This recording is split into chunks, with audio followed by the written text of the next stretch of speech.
नमस्कार प्यारे साथियों। भाई कैसे हैं आप सब।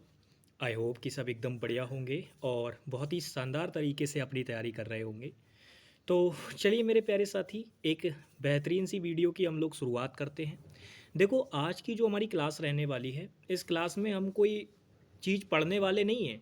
बस ऐसे मान के चलो, मैं आज आपको एक एग्ज़ाम के बारे में जानकारी देने वाला हूँ। अब ऐसा हम इस तरीके की वीडियो इसीलिए लेके आए हैं क्योंकि आपको पता होगा, कल हमने एक चैप्टर फिनिश किया था टेंस। तो आज क्लास नहीं थी, छुट्टी थी। तो हमने सोचा कि भाई आज जो है आपको एक एग्ज़ाम के बारे में जानकारी देते हैं और धीरे धीरे इन्फॉर्मेटिव वीडियो इसी तरीके की आती रहेंगी हमारे चैनल पे भी। ठीक है भाई। तो इन्फॉर्मेटिव वीडियोस बनाना हमने स्टार्ट किया है, तो ये हमारी पहली वीडियो है। बढ़िया तरीके से इसको देखिएगा और हम कोशिश करेंगे कि एसएससी एमटीएस का जो एग्ज़ाम होता है उसके बारे में जो भी छोटी से छोटी इन्फॉर्मेशन है वो आप लोगों को इस वीडियो में बता दी जाए। ठीक है भाई। तो हम सारी चीज़ें जो भी इस थंबनेल में लिखी हुई हैं उन सभी चीज़ों के बारे में बात करेंगे। जैसे सबसे पहले हम बात करेंगे एसएससी एमटीएस क्या होता है। फिर हम बात करेंगे कि भाई इसके लिए एज क्या रहती है आपकी, क्या क्वालिफ़िकेशन होती है, कितनी सैलरी रहती है, इसका सिलेबस क्या होता है और नोटिफिकेशन कब तक आने के चांसेस हैं, एग्ज़ाम कब होगा। इन सारे पॉइंट्स के बारे में हम अच्छी तरीके से बात करेंगे। ठीक है। बाकी मैं आशा करता हूँ कि मैंने जो 10th चैप्टर ख़त्म कराया उसको भी आपने अच्छी तरीके से चीज़ों को रिवाइज़ किया होगा। और जो नया चैप्टर हम कराने वाले हैं कंजंक्शन, उसका मैंने कल ही अपडेट कर दिया था कि हम कंजंक्शन चैप्टर करेंगे। तो वो आप लोग आज रिवाइज़ कर लीजिएगा सारे कॉन्सेप्ट्स उसके। बाकी हम कल से उसकी प्रैक्टिस शुरू करेंगे। ठीक है जी। चलिए तो शुरू करते हैं क्लास को। सबसे पहले मैं आपको बताता हूँ कि एसएससी एमटीएस क्या होता है। देखो मेरे प्यारे साथी, एमटीएस का एक एग्ज़ाम होता है जिसे मल्टीटास्किंग स्टाफ कहा जाता है। और ये एग्ज़ाम आपका एसएससी कंडक्ट कराती है, हर साल कराती है। जैसे सीजीएल हो गया, सीपीओ हो गया, ऐसे ही आपका एमटीएस का एग्ज़ाम भी ये कंडक्ट कराती है। अब इस कंडक्ट कराती है तो इसमें ना फॉर्म भरा जाता है। अब फॉर्म भरने के लिए कुछ एलिजिबिलिटी होती है, जैसे एज का क्राइटेरिया हो गया, क्वालिफिकेशंस हो गई, ये चीज़ें भी ये देखता है। तो सबसे पहले मैं आपको बताता हूँ कि इसकी एज का क्या सिस्टम है। तो आप मेरी बात को ध्यान से सुनिएगा। आप अगर एसएससी एमटीएस का फॉर्म भरना चाहते हैं 2025 में, तो आपकी जो मिनिमम एज है वो 18 होनी चाहिए और जो मैक्सिमम आपकी एज है वो 27 होनी चाहिए। यानी अगर हम बात करें, कम से कम आपकी 18 साल एज होनी चाहिए और ज़्यादा से ज़्यादा आपकी 27 साल एज होनी चाहिए। इसमें दो एज ग्रुप बनते हैं, एक तो 18 से मेरे प्यारे साथी आपका 23 का या शायद 25 का बनता है, और एक आपका 18 से 27 का बनता है। दो एज ग्रुप इसके अंदर बनते हैं। तो आपको ये ध्यान रखना, और इन दोनों एज ग्रुप की जो कट ऑफ भी होती है ना वो अलग अलग लगती है। तो आप ये मान के चलिए, मिनिमम जो आपकी एज होनी चाहिए वो 18 होनी चाहिए और मैक्सिमम जो एज आपकी होनी चाहिए वो 27 होनी चाहिए। बाकी रिलैक्सेशन का फंडा भी रहता है अलग अलग, ओबीसी वालों के लिए और आपका एससी वालों के लिए, उनके लिए रिलैक्सेशन का भी होता है इसके अंदर। तो वो चीज़ें आप देख लीजिएगा। फिलहाल अब हम बात करते हैं एज की। मैंने आपको बता दी कि मिनिमम आपकी 18 साल होनी चाहिए और मैक्सिमम 27 साल होनी चाहिए। अब हम बात कर लेते हैं क्वालिफिकेशन। तो मेरे प्यारे साथी, ये एकमात्र ऐसा एग्ज़ाम है जिसकी क्वालिफिकेशन बहुत ही ज़्यादा कम है। यानी अगर आप केवल 10th पास भी हैं, जी हाँ मैं कह रहा हूँ, अगर आप 10th पास भी हैं तो आप इस एग्ज़ाम को आसानी से दे सकते हैं। यानी इसकी जो क्वालिफिकेशन है वो केवल केवल आपके पास 10th पास का सर्टिफिकेट होना चाहिए। यानी आप अगर 10th पास हैं तो आप इस जॉब के लिए एलिजिबल हैं। ठीक है प्यारे साथी। चलिए अब तीसरी बात हम कर लेते हैं। तीसरी बात कर लेते हैं हम सैलरी की, कि इसमें सैलरी जो है क्या रहती है, क्योंकि सिलेबस के बारे में मैं अभी डिस्कस करूंगा, इसके एग्जाम के पैटर्न के बारे में भी हम लोग डिस्कस करेंगे। तो सबसे पहले अगर मैं बात करूं, इसमें जो सैलरी होती है, आप देखो इसका सैलरी का जो सिस्टम होता है ना वो एक्स सिटी, बाई सिटी और जेड सिटी के रूप में बटा हुआ होता है। आप जानते होंगे एक्स सिटी के अंदर जोन आते हैं आपके, बाई सिटी, जेड सिटी, तो ये अलग अलग जोन होते हैं आपके। तो अगर मैं बात करूं, जो एक्स सिटीज होती हैं उनके अंदर आपकी सबसे ज़्यादा सैलरी होती है। अगर एमटीएस की अभी के हिसाब से सैलरी की मैं बात करूं तो लगभग इन हैंड सैलरी 30,000 के पास होती है आपकी। ठीक है, कितनी? लगभग 30,000 इन हैंड सैलरी मैं आपको बता रहा हूं। और आप ये मान के चलिए ये एमटीएस की सबसे हाईएस्ट सैलरी है। 30,000 इन हैंड। ठीक है, तो सैलरी की भी बात हो गई। अब हम बात करते हैं कि एग्ज़ाम का पैटर्न कैसा होता है, फिर हम नोटिफिकेशन और एग्ज़ाम की बात करेंगे कि ये कब होंगे। तो सबसे पहले मैं बात करता हूँ इसके पैटर्न की, यानी कि जो एग्ज़ाम आपका होता है वो कैसे होता है। तो ये देखो कंप्यूटर बेस्ड एग्जामिनेशन होता है, यानी सीबीई होता है ये आपका। इसमें क्या होते हैं, 2 सेक्शन होते हैं आपके, यानी सेशन 1 और सेशन 2। 2 सेशन में आपका ये एग्ज़ाम होता है, सेशन 1 और सेशन 2। ध्यान से मेरी बात समझिएगा। इसको मैं एक बार चेंज कर लेता हूँ कलर को। सेशन 1 और सेशन 2, 2 सेशन में आपका ये एग्ज़ाम रहता है मेरे प्यारे साथी। पहला जो आपका सेक्शन होता है वो मैथ का और रीजनिंग का होता है, मैथ और रीजनिंग का। और दूसरा जो सेक्शन होता है वो जीएस प्लस इंग्लिश का होता है। अब देखो एक बात, मेरी बात ध्यान से सुन लेना, क्योंकि ये बात जल्दी लोग बोलते नहीं हैं, लेकिन मैं आपको इसलिए बोल रहा हूँ क्योंकि एक बच्चा वो होता है जो एमटीएस का फॉर्म भी डालता है, सीजीएल का भी डालता है, सीएचएसएल का भी डालता है, और जितने भी एसएससी के रिगार्डिंग एग्जाम्स होते हैं उनका भी फॉर्म भरता है। तो वो बच्चा अगर एमटीएस को लेके सीरियस नहीं होगा तो फिर वो चीज़ों में खराबी कर लेगा कुछ, क्योंकि आप जानते हो इसमें निगेटिव मार्किंग 1/3 की होती है।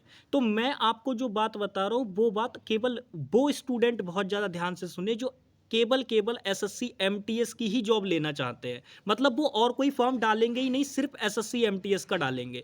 तो उनके लिए मैं यहाँ पे एक बात बताना चाहूँगा, जैसा कि अब तक का पैटर्न रहा है 2022, 23, 24 के अंदर, उस पैटर्न के हिसाब से आप ये बात चलिए, ये जो आपके 2 सब्जेक्ट्स हैं आप इनको अच्छे से पढ़िए, बिल्कुल ठीक है, लेकिन पेपर में जब आप बैठेंगे ना तो उस टाइम पे मेरे प्यारे साथी इन पे इनका ज़्यादा प्रेशर आपको नहीं लेना है माइंड में। क्योंकि आप ये मान के चलो ये 20 और 20 40 क्वेश्चन होते हैं, इनमें से अगर आपको हाईएस्ट भी ठीक करने होंगे तो सिर्फ 12 क्वेश्चन ही ठीक करने होंगे, और इसमें कोई निगेटिव मार्किंग भी नहीं होती है। हाईएस्ट क्वेश्चन बता रहा हूं, बाकी ओबीसी वालों को तो इससे भी कम करने पड़ते हैं। ठीक है, जनरल वालों के लिए बता रहा हूं मैं, ये 12 क्वेश्चन ठीक करने होते हैं आपको मैक्सिमम। इससे ज़्यादा आपके ठीक है तो भी कोई दिक्कत नहीं, आप 40 में से 40 कर दोगे तब भी आपका क्वालिफाई होना है, 40 में से 12 कर दोगे तब भी क्वालिफाई होना है। तो आप ये मान के चलिए ये सेक्शन 1 को लेके आपको ज़्यादा परेशान रहना ही नहीं है, सिर्फ आपके माइंड में ये होना चाहिए कि मुझे बस इसको क्वालिफाई करना है। और मैंने ये कहा कि ये सिर्फ उन स्टूडेंट्स के लिए बात है जो केवल सिर्फ एसएससी एमटीएस की ही जॉब लेना चाहते हैं, बाकी और किसी चीज़ का फॉर्म तो वो भरेंगे ही नहीं, मैं उनके लिए बोल रहा हूँ। बाकी सारे बच्चे जो हर एग्जाम को देना चाहते हैं एसएससी के, तो वो इनको अच्छे से करना। ठीक है, अब बात कर लेते हैं दूसरे सेशन की।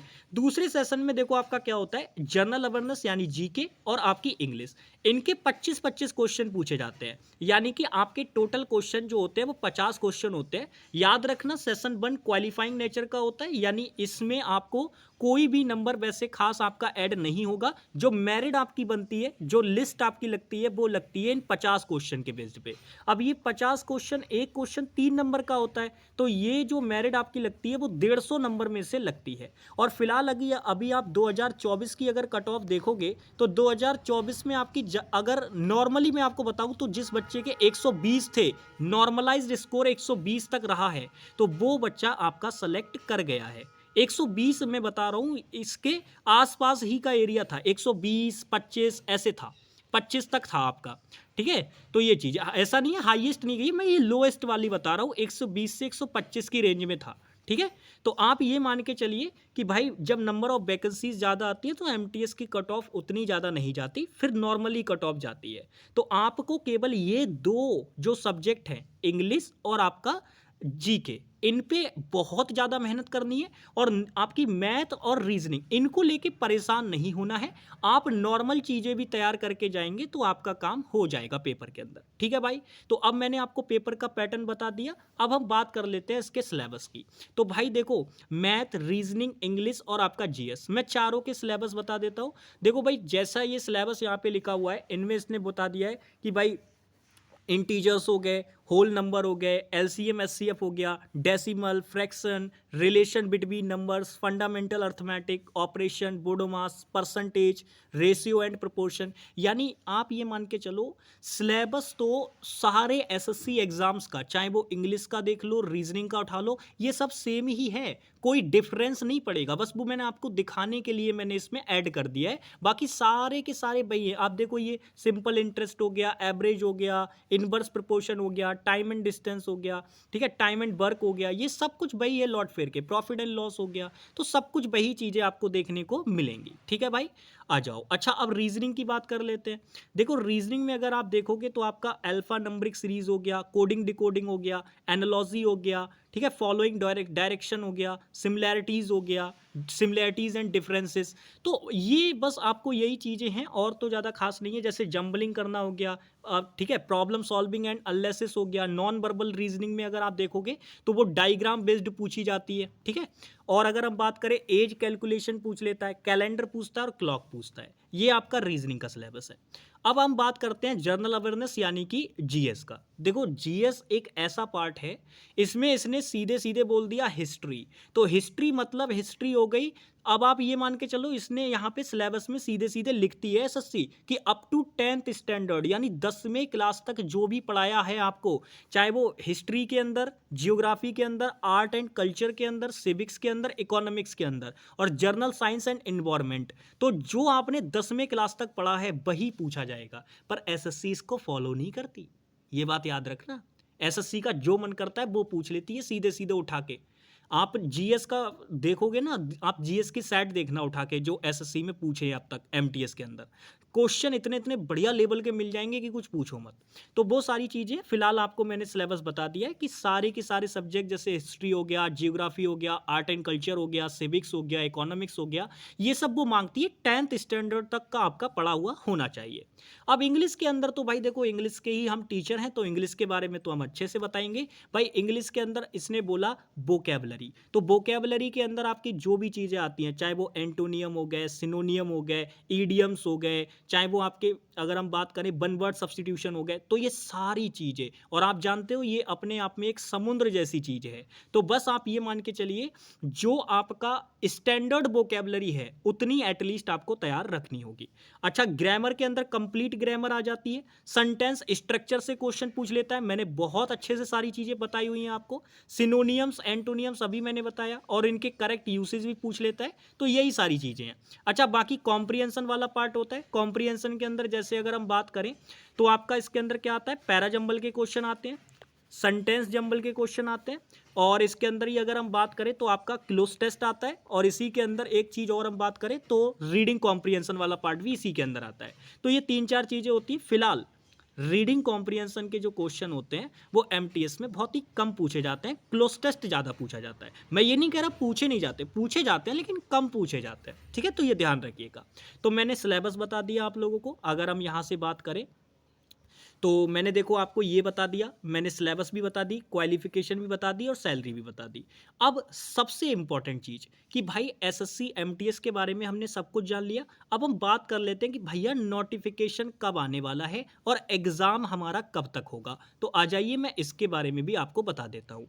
देखो मेरे प्यारे साथी, ये जो डेटा हमने यहाँ पे लिखा हुआ है, ये डेटा हमने लिया है जो आपका एसएससी ने कैलेंडर जारी किया था 2025 के एग्जाम्स के लिए, वहीं से हमने ये लिया हुआ है। तो यहाँ पे बता रहा है जो एमटीएस का 2025 का जो एडवर्टाइजमेंट आएगा यानी कि जो नोटिफिकेशन आएगा, वो आप मान के चलो जून के लास्ट वीक में आपको देखने को मिलेगा। जून के लास्ट वीक तक मतलब आ जाएगा एडवर्टाइजमेंट, ठीक है। और जो आपका एग्जाम है वो सितंबर या अक्टूबर में शुरू हो जाएगा, सितंबर या फिर अक्टूबर में क्या हो जाएगा, शुरू हो जाएगा। यानी बिल्कुल जो जैसा आपका 2024 का सिस्टम रहा है एसएससी एमटीएस का, वैसे ही 2025 में भी रहने वाला है। यानी बिल्कुल 1 साल का गैप रखता है दोनों के बीच में, 2024-2025, ठीक है।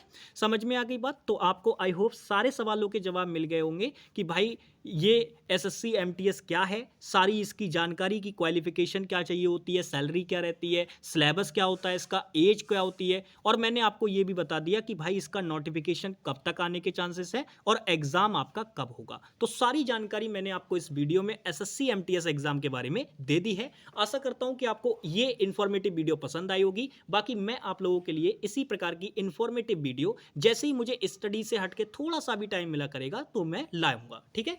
तो चलिए मिलते हैं आप लोगों से नेक्स्ट क्लास में, नेक्स्ट वीडियो में, सॉरी। तब तक के लिए बाय बाय, टेक केयर, जय हिंद प्यारे भाई।